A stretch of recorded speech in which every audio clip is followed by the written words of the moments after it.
almost like his nervous twitch. Donald Trump today hitting away at his human punching bag, his own Attorney General, Jeff Sessions. The president fired off 3 tweets this morning, once again demanding the Department of Justice look into all the corruption on the other side, adding, "Come on, Jeff, you can do it. The country is waiting." And today, new indications that the AG may not have a job for much longer. Politico reporting Senator Bob Corker of Tennessee says he believes moves are being made to oust Sessions after the midterms. But can the president afford to fire Sessions, given how public he's been with his criticism? Paul Waldman, an opinion writer with the Washington Post, thinks Trump has painted himself into a corner, writing, quote, "Movie supervillains often commit a grave tactical error when in a moment of overconfidence they tell the hero of the details of their evil plan." That is, in essence, what President Trump has done, except in his case, he's told the entire world. From the moment of the firing, everybody will be asking, is this another Saturday night massacre? The nominee will be asked by every senator and 100 times in their confirmation hearings whether they discussed the matter with Trump, what they promised, and what they intend to do. Joining us at the table, Jason Johnson, politics editor for The Root and an MSNBC contributor, and Jess McIntosh, a former Clinton campaign advisor. Joyce is still with us. Let me start with you, Jason.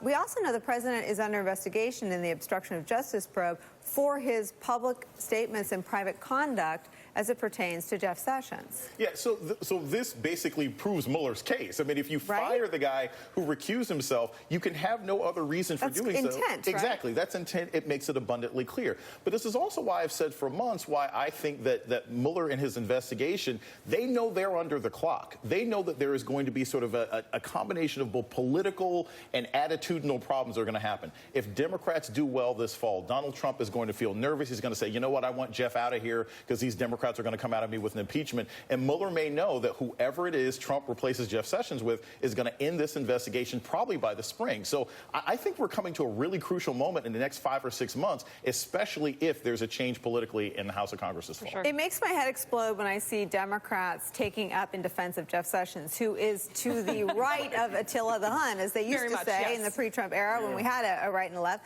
Now we just sort of have Trump's cronies and zombies and everybody else. But Jeff Sessions is viewed as just in at least this one action of recusing himself as having done right by the Justice Department. I think we have to separate the man from the institution in terms of what Democrats are defending. Jeff Sessions was the Democratic nightmare for Attorney General. He has implemented some of the most racist policy that this country has ever seen. That was what he wanted to do. That was what he stated he was going to do. That is what he is doing. So let's set Jeff Sessions, the man, aside. The institution matters a lot, and the disrespect being shown to our own DOJ is appalling. But Trump does this strategically. There are 2 institutions that he undermines every time he feels like he's in hot water. One is the press, and one is the Department of Justice, because those are the 2 institutions that can hold him accountable for possibly committing crimes to get the White House. Joyce, keep us honest here. The attacks on Jeff Sessions, New York Times has reported they are being examined by Special Counsel Mueller as part of the obstruction of justice probe. But the president either doesn't read the New York Times or doesn't believe he's under investigation for obstruction of justice. And I've talked to Chuck Rosenberg and others. He could very well be a target of that investigation, save for the belief that Mueller is following DOJ policy, which holds that he can't indict a sitting president. I think that's right, Nicole. The only thing that keeps Sessions in the status of being a subject, not a target of this investigation, is the job that he currently holds. And presumably that won't last forever. He could either be impeached and then prosecuted, or this could even form the basis for impeachment, depending on what Mueller's findings are. I think, though, to go back to your earlier question, it's interesting to note that when Jeff Sessions responded to the president's criticism, he did 2 interesting things. The first one was that he defended himself against the president's charge that he had failed to take control of the Justice Department by saying, I have done a better job of implementing President Trump's agenda than any other cabinet secretary. And he pointed to some of the policies he viewed as successes, including immigration. So it was interesting that he defended himself against the president's attacks by supporting the president's agenda. And then he did something that we should have seen him do months ago. I was glad to see him do it yesterday. He stood up for the Justice Department and said the Justice Department doesn't bend to political pressure from the White House. That was long overdue. It's important to say federal prosecutors, both working for Mueller and in the Southern District of New York, proved that this week when they indicted cases that the White House probably didn't want to see move forward.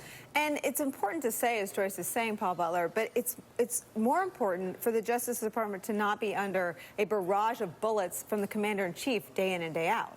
Yes, it's important, but, you know, it's also important to remember why Sessions recused himself, which is because he misled Congress about his own contacts with the Russians. That's what this investigation is about. And as far as the president now doing everything he can but firing him, Jason, you're right. That's more evidence of his criminal intent, in part because Sessions is the most effective cabinet officer at implementing the president's policies, including family separation. But he's doing the right thing in this investigation by staying out of the way and letting Rod Rosenstein do his job. So here's my question. He wants to fire Sessions. He wants to fire Rosenstein.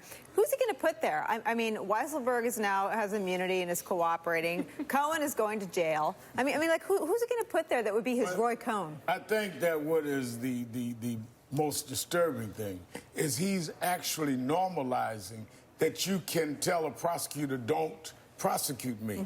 Because think of what he's saying.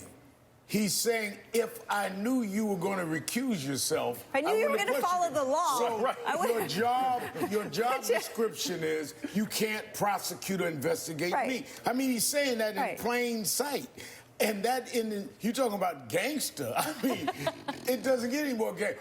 You mean you're going to investigate me? I'd have never gave you the job if I thought you were going to do the job against me. That's what he's saying.